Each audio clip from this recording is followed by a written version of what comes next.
Okay, for this setup, I've got 2 pedal switchers.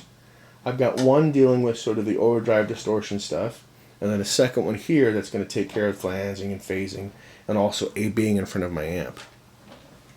So if we go through this, the first thing you'll notice is I'm using the passive input here, not the buffered. What I want to do is go through my fuzz and octave distortion stuff without a buffer in line yet.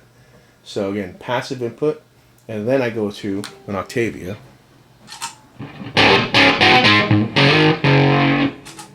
Old sonic distortion for distorted rhythm kind of things. Fuzz face.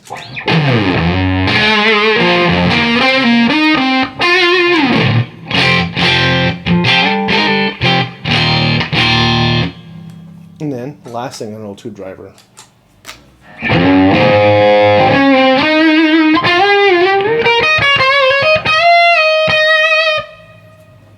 Okay. Now, the reason I'm using the passive in is if I was to use a buffer in front of the fuzz face, it would pretty much take away all the dynamics and sort of warmness of the fuzz. As an example of that, things like the sonic distortion here, it's got a buffered input. So if I was to just place this in front of the fuzz face, even with this in bypass mode, you can hear what it does to things like the fuzz. So here's what the fuzz sounds like by itself.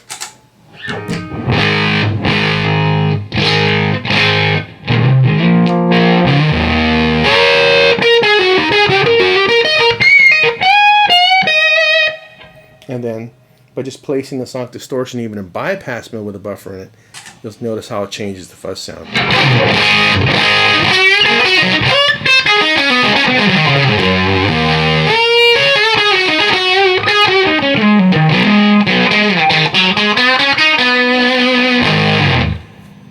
Again, so that's one of the reasons that I'm keeping things like this sonic distortion in a loop and keeping any buffers away from it.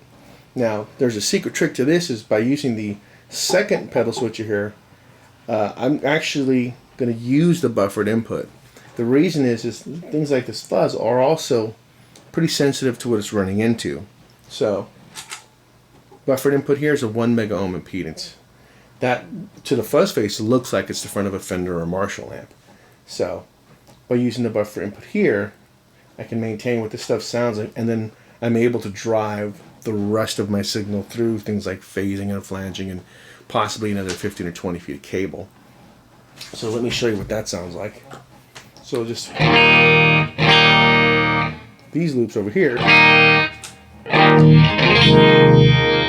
a little univibe thing, flanging, and then phasing. Now on this one, the last loop I've got set up, it's actually going to A-B to the amp. So that means if you were to look at the back of your pedal switcher, you would take the send of 4 out to one amp and the output of the pedal switcher to another amp. So that means when the loop is off, it goes to your standard output. When the loop is turned on number 4, it's going to send the signal out to send 4. And what I've done is taken an old twin reverb and I'm jumpering across the channel. So in light off, I'm running through the left side, kind of bright switch on kind of stuff.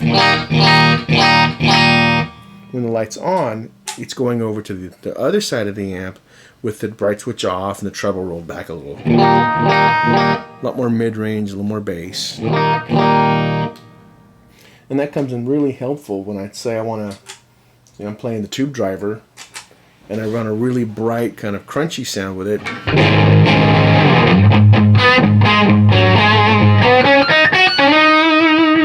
Or if I want to jump over to the other side of the twin, it's going to darken it up a little bit for single note stuff.